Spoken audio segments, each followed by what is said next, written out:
If you've always been the strong one, the one who handles everything, the one who never breaks, stay until the end. If this story feels uncomfortably familiar, subscribe now and write in the comments. I was the strong one too. Sometimes the strongest looking people are the ones silently collapsing inside. They always saw me as the strong one in the family. From a young age, I heard the same phrases repeated. He can handle it. He never gets overwhelmed. He always knows what to do. It became part of my identity. At first, it felt like a compliment. Who wouldn't want to be seen as capable, stable, reliable? But over time, I realized that image came with a cost, and I was paying it quietly. When my father got sick, I was the one who scheduled appointments and managed the paperwork. When my sister lost her job, I was the one who helped her financially. When my mother cried alone in the kitchen, I sat beside her and promised everything would be okay. I became the steady shoulder, the calm voice, the one who doesn't cry because someone has to hold everything together. What no one saw was what happened at night. When the house was finally quiet, I would lie awake, staring at the ceiling, my chest tight with pressure. It felt like carrying an invisible backpack of expectations. I couldn't fail, I couldn't show fear, I couldn't say, I can't do this anymore. Because if I broke, who would hold everything else up? I learned to smile when exhausted. I learned to say I'm fine even with a racing heart and heavy thoughts. I became so used to solving other people's problems that I didn't notice my own growing in the shadows.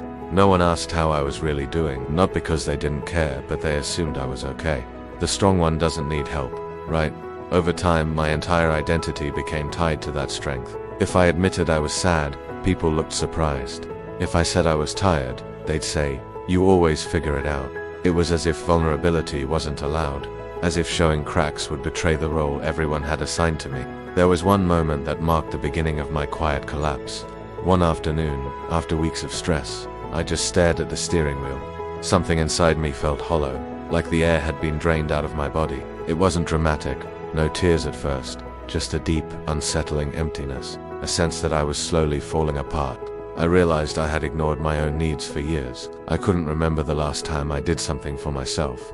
Everything was for someone else. Everything was about keeping things stable. I had convinced myself my value came from carrying the weight, from enduring, from being unbreakable, but no one had ever taught me how to ask for help. The people around me still saw the same version of me, calm, capable, solid, but inside, everything was shifting. I became irritable over small things. I struggled to focus. A quiet sadness followed me everywhere, and still, when someone said, "Thank God you're here," I nodded and smiled.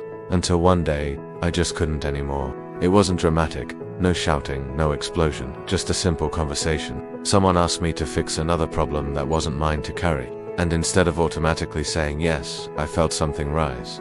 For the first time, the word no pushed its way forward. It took effort to say it, but I did. The silence afterward was heavy.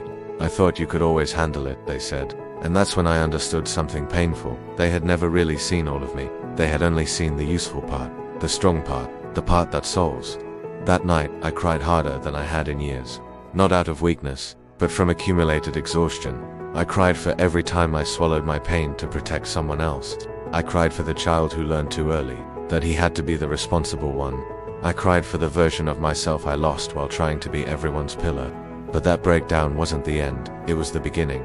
I started doing something that felt small but was revolutionary for me. I began to speak. I admitted when something hurt. I acknowledged when I was tired. I accepted that being strong doesn't mean being invincible. I learned that real strength isn't about enduring everything in silence, it's about having the courage to show your cracks. At first it was uncomfortable. Some people didn't know how to react. Others seemed confused. But slowly, something shifted. When I said, "I need help," the world didn't collapse. When I shared my fears, I didn't lose respect. In fact, my relationships became more honest, more human. I realized no one noticed I was falling apart because I had worked so hard to hide it. I wrapped myself in armor that looked admirable but kept everyone at a distance. People can't read what we refuse to show. They can't guess the pain we bury behind a constant smile. Today, I'm still strong, but not in the same way. Now my strength includes boundaries. It includes saying, "I can't today." It includes asking for support without shame. It includes understanding that I deserve a shoulder to lean onto. If you're the strong one in your family, in your friend group, at work, listen carefully. You don't have to carry everything alone. You don't have to turn yourself into stone so others feel safe. Your worth is not measured by how much you endure in silence. Sometimes the bravest thing you can do isn't to hold it together. it's to speak. If this story felt like it was written about you, subscribe now and comment, "I was the strong one." This channel is a space for those who've carried invisible weight for too long, because here we understand something important. Real strength isn't never breaking, it's having the courage to rebuild when you finally do. And remember this: needing help doesn't make you weak. Feeling tired doesn't make you less strong, it makes you human. And that is more than enough.